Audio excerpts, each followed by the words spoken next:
Hello again. Now I'll be talking to you guys about the Sorcerer class, along with some useful information from character creation, subclass, level up choices, and just overall gameplay about the Sorcerer class.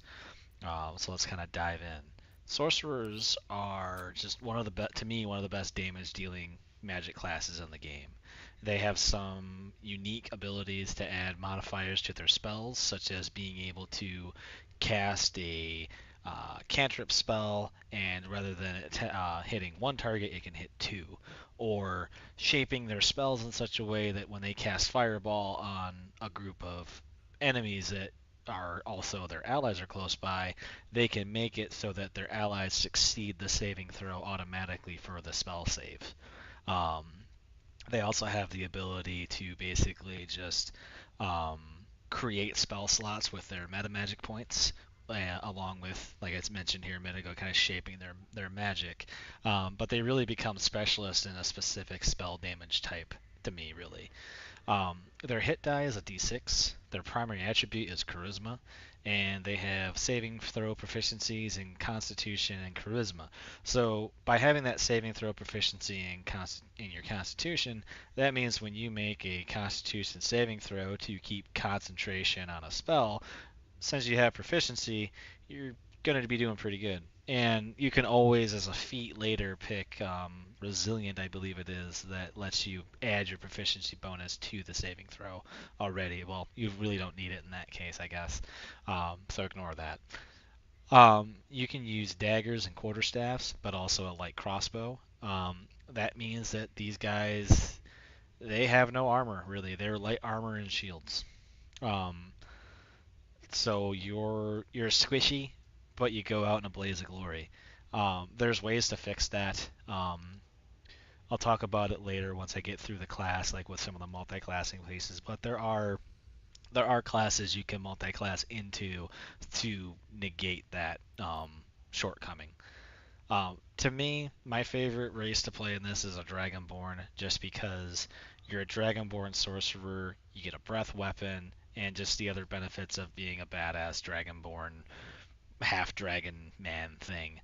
Um, if you wanted medium proficiency out the bat without any doing multiclassing, you could be a Gith, because Gith get medium armor proficiency. Um, Half elves give you shield proficiency, so you can be proficient in a shield. But I mean, you already get it honestly or I'm getting it, sorry, because I'm a half elf. That's why it's here. Um, so you'd be able to get shield proficiency, which is nice. Humans, just because you gain some skill proficiencies along with it. But like I said, quite honestly, you can play pretty much any race. These are just the ones that I think play well for the class. From an attribute perspective, um, I would say again high charisma and high constitution, just because if you have low constitution, you're gonna die real quick. And if you don't have high enough charisma, um, it's just it's not gonna help you moving on forward because charisma is added to so many different aspects of your class. So I would say let's make our charisma as high as I can make it here. Well, close to high. I'm gonna stop at 16. I'm gonna give myself 10 wisdom. I'm just give myself 10 to everything here to round things out to start. I would say 14 dexterity so that you can, because most armors only give you a +2. Even if you were to do something in a way to multi-class and get heavy armor proficiency, yeah, two's fine for what we're doing, at least for right now. Strength, really not going to be a very strong character if you want to focus more on your charisma with things. Constitution, we'll up this up to 15 or 16, sorry, in this case, and then that gives me, I'm rounded out on on my two skills here, and then I have, my strength is at -1, but I'm not really going to be doing athletic-y things. So with high charisma, it's very helpful then at that point. You could also switch things around, and so you have 15 constitution and 17 charisma. Um, and then at level 4, you could take a attribute bonus to bump this to 16 charisma and 18, or 18 charisma and 16 con. Um, because the rest of these skills you're just going to have to deal with, or would deal with the way they are. Um, you could also take different feats along the way to gain proficiency bonuses in your intelligence and wisdom saving throws, if that's something that you want to try and focus with. From a skills perspective, basically anything that's charisma based, because you're going to have that high charisma. At some point, you might want to get it to 20. So having high intimidation, high persuasion. um, Arcana is great for just recognizing magic. There's not a lot of things. Well, there's actually a decent amount of checks, I say. Let me rephrase that, where Arcana would be helpful. Personally, I use intimidation and deception because I'm probably going to be the face of the group. At level one, this is one of the few classes where you get to pick your um, subclass at level one. So our subclass options are Wild Magic, Draconic, Bloodline, and Storm Sorcery. The differences between these is Wild Magic. Basically, you got your magic in a wild, strange way, chance, if you will. And what happens a lot of times is as you're casting level 1 spells or higher, a random magical effect will happen while things are going on. Draconic Bloodline, you get your sorcerer abilities through dragons. You get to pick a dragon line or bloodline to have, such as like a red dragon for our fire dragon, I should say. And you get different benefits for that different bloodline selection. Storm sorcery. Basically, you are a sorcerer of storms. Think of yourself as just you basically control storm elements. I'm going to start with Wild Magic though. So at level 1, you get Tides of Chaos, which basically um, you gain advantage on attack rolls, abilities, checks, and saving throws, and it increases the chance of Wild Magic Surge afterwards. So by having this, when you use this, you'll have advantage, and when that happens, you'll have this, what I just mentioned here. But also, there's a chance that wild magic could occur. Wild magic surge is that wild magic, or wild magic, sorry, is that what I was mentioning here is like, so wild magic is basically how you got your powers. It's inside you. Think of it as like you do something and then a random magical effect will happen afterwards. It can be both fun and annoying, but mostly fun. At level 6, when a creature makes an attack roll, their attack roll, ability check, or saving throw, you can use a reaction to spend 2 sorcerer points to basically roll the d4 and subtract it from their roll, basically changing the outcome of the dice. And at level 11, if the wild magic surge that happens to you when casting a level 1 or higher spell happens to anybody who's within range of you who does the same thing, any enemy, I should say. So let's say you got yourself, mano a mano against the enemy spellcaster. They go to cast a level 1 spell or higher. They're going to have something fun happen to them in return.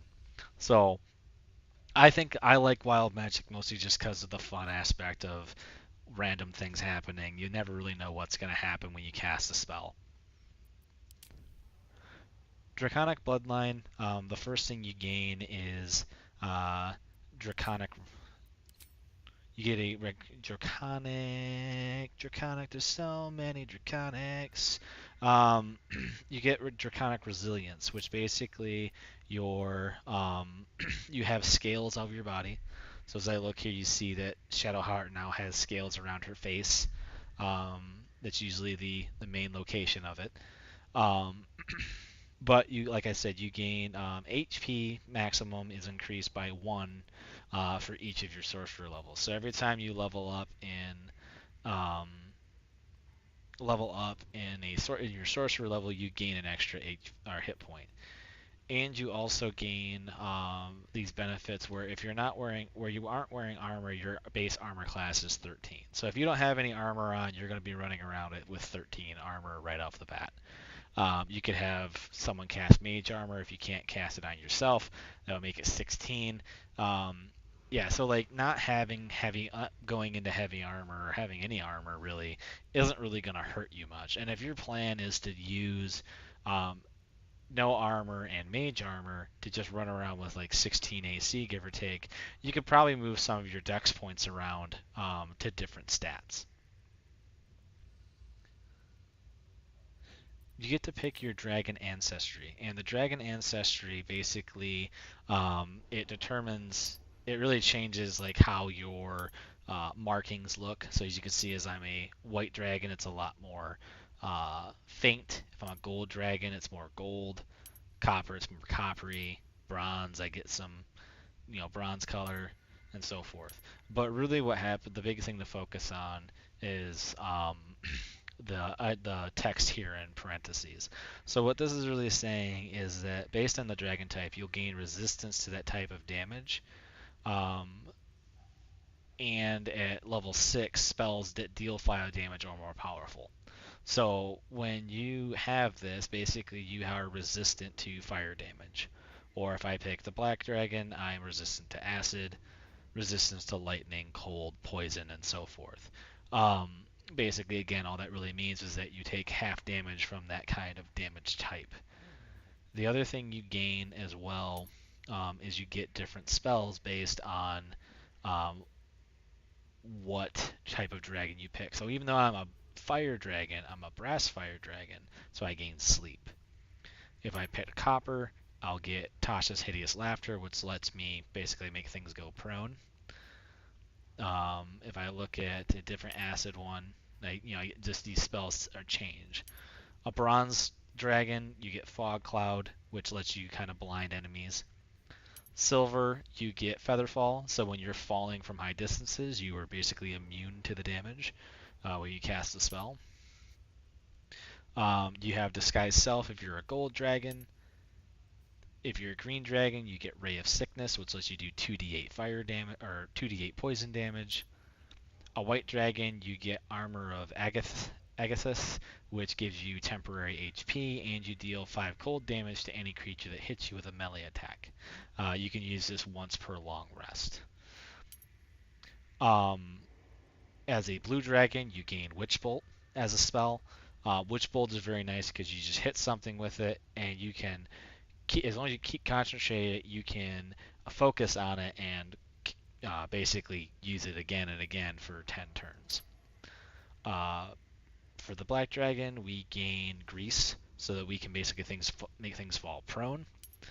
As a red dragon, we get Burning Hands. This is a very good level 1 spell for dealing a good amount of damage. I usually like the red dragon myself. What you can do as well is you just get different tones of it. You could also, if you wanted to be a fire dragon, but you wanted to have blue scales, you could totally do that. The game doesn't discriminate for that, and you can also change the intensity of your scales by selecting these options here.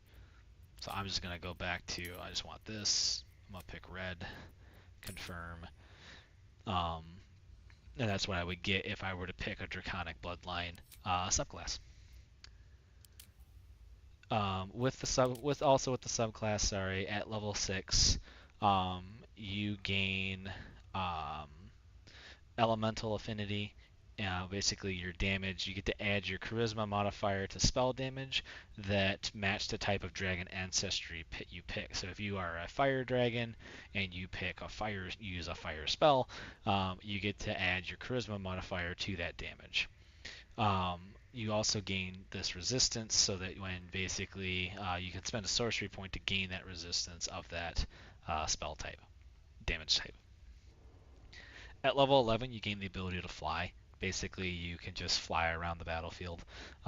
It's very similar to movement speed. It's just you're limited to how far you can go. For Storm Sorcery, you get at level, as soon as you pick this, you get Tempest Magic, which, excuse me, after you cast a level 1 or level 1 spell or higher, you can fly as a bonus action. Basically, you cast that level 1 spell, and now you can fly away.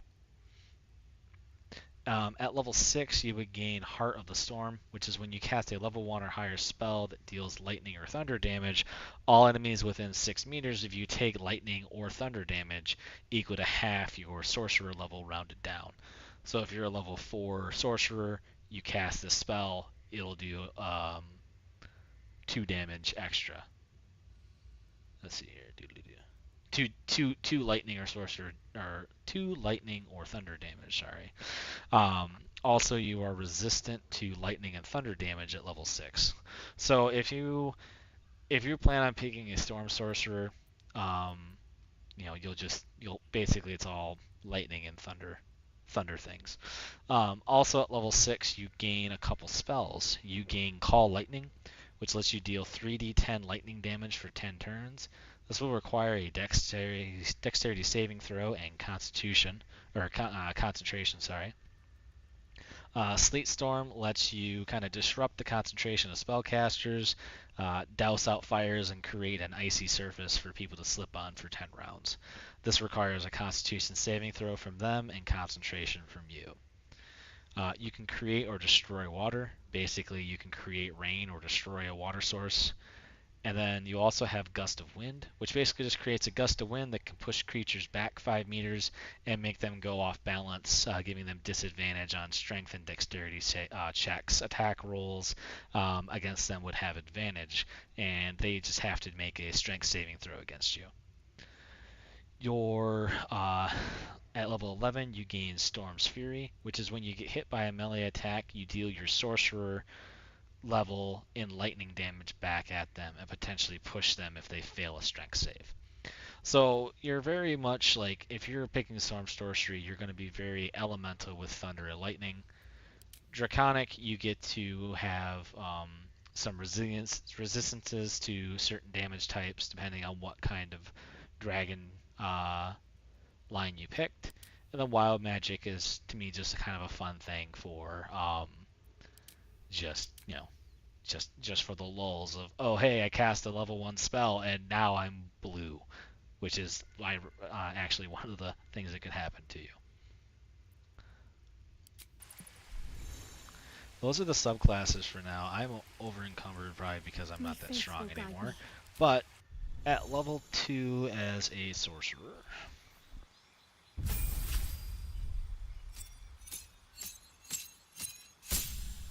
you gain access now to a bunch of different things called sorcery points, for example. You gain 2 of these at level 2, and every level moving forward, you basically gain a sorcery point. So by the time you're level 12, you'll have 12 sorcery points to use on different things. And what sorcery points are is basically think of them as like the key points from a monk. They're something you use to do additional things with your class. In this case, they're used to alter spells or create extra spell slots. We also get access to level 1 spells finally, which is always fun.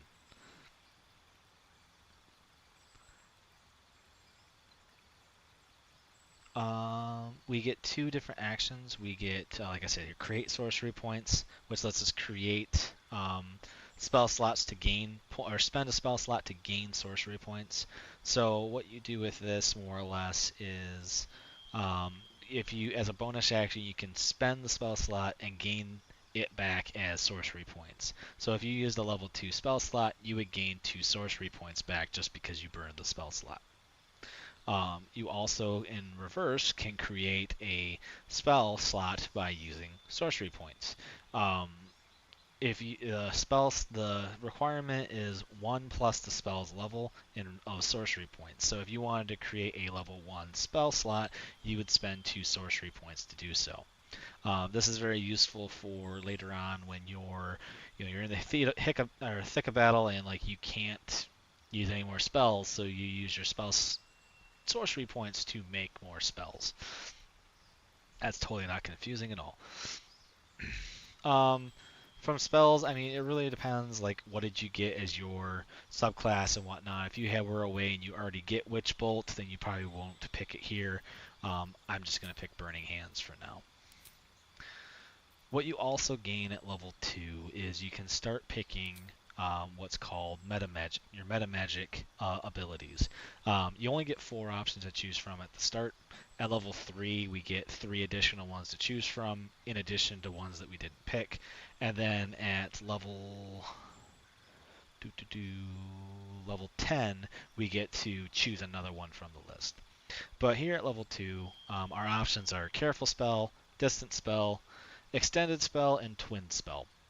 What Careful Spell does is let your allies automatically succeed on a saving throw if a spell requires them to. It costs you just 1 sorcery point per spell. So let's say you cast a fireball into something, and you could spend a sorcery point, and everyone involved would be able to succeed the saving throw. They still take half the damage, but it's better than them having potential to fail it and taking all the damage. And yeah, it's not fun. Distant Spell lets you increase the range of your spell by 50%. For the use of 1 spell point or sorcery point. So let's say you have a spell that has 120 feet or 120 feet, range. Now you can up it to be 180. So you could really be spell sniping people. Extended Spell basically doubles the duration of spells. If there's something that lasts for 2 turns, now it's going to last for 4 turns, and that costs 1 sorcery point as well. I'm automatically just going to pick Twin Spell because I love this one. Twin Spell basically lets you use 1 sorcery point per spell level. Also, cantrips are defaulted down to 1. But what you can do is if it's a spell that targets 1 creature, you can now target 2. So with Firebolt, if I were to cast that, I could hit Goblin 1 and Goblin 2 just by spending 1 of my sorcery points. I like Distant Spell just because then my Sorcerer, who doesn't have much AC, can sit in the back and just kind of, spell snipe the heck out of things.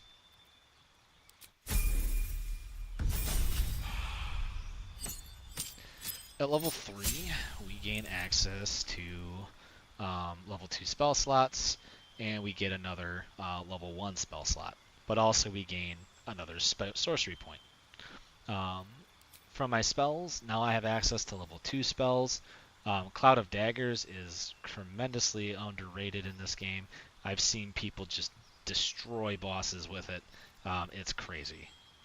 Blur is nice because attackers have disadvantage on attack rolls against you for like 10 turns. I'm going to go with that. Now that we're level 3, we get to pick another meta magic option. And you can see the ones that I didn't pick from before. So Careful Spell is still here, Extended Spell, yeah, those 2 are still there. But now the new ones that we get are Heightened Spell, Quicken Spell, and Subtle Spell. What Heightened Spell does is basically spells that require a saving throw. That all the targets involved have disadvantage on their first attempt at the saving throw. It's going to cost you 3 sorcery points to use this, but that's pretty cool if you're trying to hit something with a spell and you really want them to hopefully fail. Quicken Spell are basically you spend 3 sorcery points, and spells that would cost an action cost a bonus action instead. So there's some spells that basically, if you use Quicken Spell, you could use your bonus action to cast that spell, and then use your action to cast a different spell, basically giving you the ability to cast 2 spells at once. Subtle Spell, you can cast spells while you're silenced. It costs 1 sorcery point to do so. I personally like this because if somebody casts silence on me, I can still use my spells.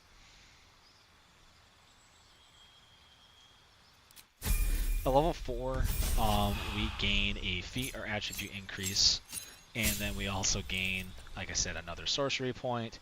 We gain some more level 2 spell slots. We get to pick a cantrip. Our list of cantrips has increased. I'm going to pick Minor Illusion for now, and I get to pick another spell. I'm just going to pick Darkness for now. And then you have the ability to replace a spell in your spell list.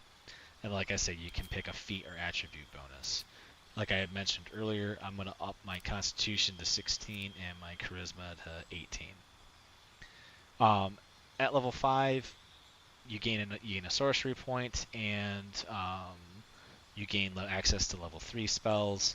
Levels 6 and 7, we gain more sorcery points and more spell slots.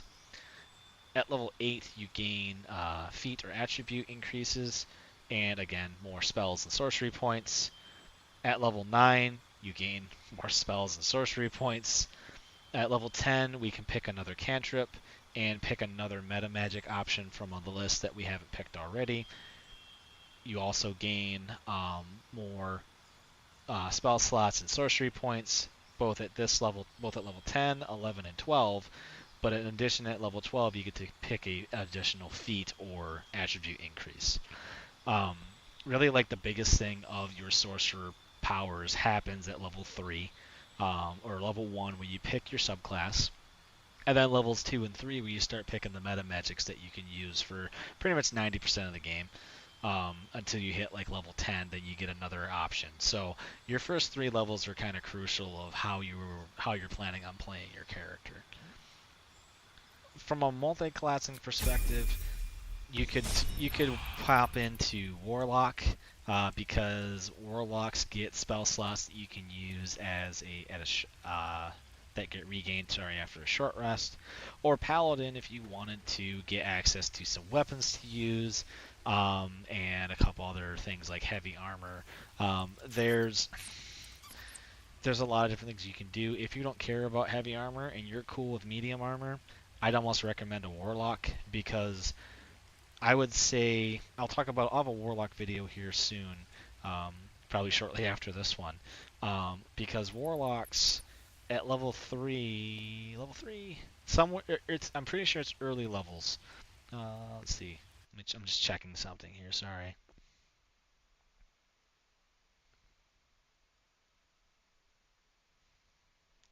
At level 3, you get to pick what's called a Pact ability. There's this one called Pact of the Blade, which lets you use your Charisma modifier instead of Strength or Dexterity for the modifier for the weapon. So you could have a Rapier as a Sorcerer and use your Charisma modifier instead of Strength or Dexterity, because you'd have access to use those kind of weapons. And you also would get access to you still only have light armor, but it's one way to get into that. Paladins, you wouldn't be able to do something of that nature. You would get heavy armor, but if you wanted to have something to use outside of your spell slots and cantrips, you could multi-class in the Warlock and do that. That being said, there's a lot of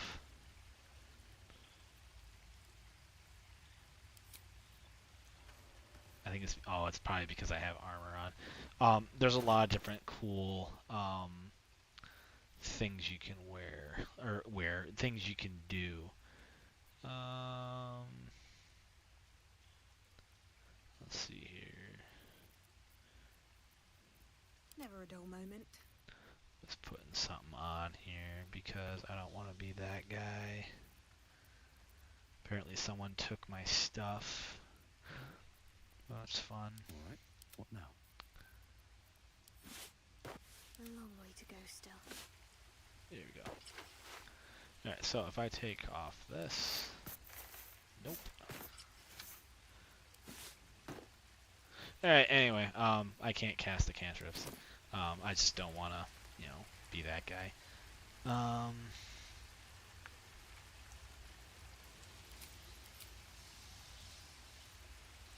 Actually, here, this is what I'm going to do. There's a way. This, boom. Alright, don't worry. Oh, wait, no, it didn't do it. That's fun. Anyway, let's see. There is work to do. Equip. It's light armor, isn't it? Alright, cool. There we go. I have light armor on. Now I can do things without doing weird things.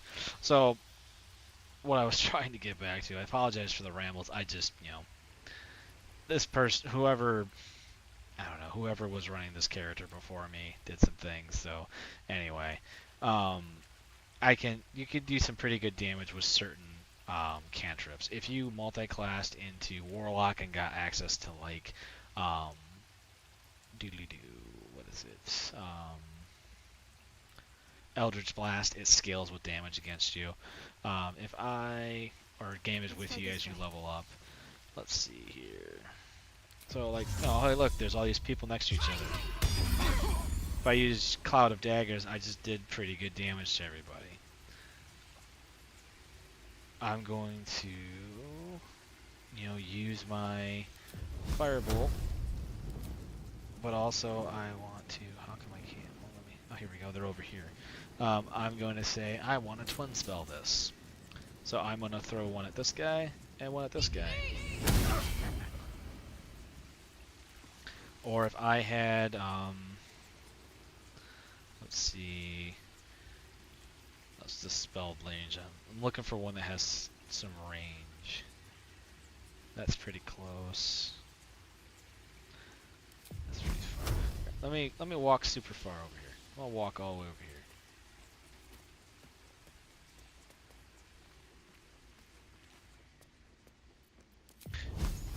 It's still pretty far. I can't quite reach him because it's outside of range. But if I use Distance Spell, now everybody's inside my attack circle, and now I still have not the greatest percentage chance, but I can use one of my sorcery points to do this. Oh, I guess I can't. You can only use one at a time. Boo. Anyway, it's distant. I was able to cast it from long range. So there's a lot of cool things you can do as a sorcerer from range and just in general. There's a lot of different spells you can mess with. You have a lot of different cantrips to choose from. Let's see. So if I just have my full list of cantrips, here's Acid Splash. I just hit everyone in that area for 1d6 damage. Magic Missile, you can choose up to three things, or just all the same person. And there's just a lot of cool things you can do as this. Or if I wanted to say, I'm going to cast True Strike on my Paladin.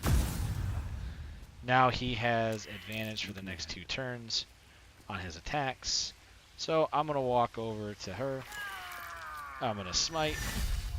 I have advantage. And I still missed. Let's try that. Oh, I don't have advantage anymore. So, like, long story short, I'm going to give her advantage now. Have her turn around and just give him a smacking too. So there's a lot of different things you can do as a sorcerer. You can be both range, you can be support in a way with things. It's just a lot of cool things you can do with this class. That being said, I'm gonna cast Light on myself. Now we can see. That's always good. But that's pretty much the classes in a nutshell. Like if you want to deal some different spells, you could either take the feat to be Mage Initiate in Warlock or multi-class into them if you wanted to do some melee stuff as a sorcerer, or to get some armor proficiencies, you could do multi-class, or you could use a feat to get the proficiency. Quite honestly, if you're trying to get the proficiency, I'd recommend just multi-classing because you do get some extra benefits to doing so. But yeah, as always, I hope you guys learned something and everything's useful. And if you want to add anything from your own experiences from playing this class, feel free to let me know in the comments below. And as always, good luck out there.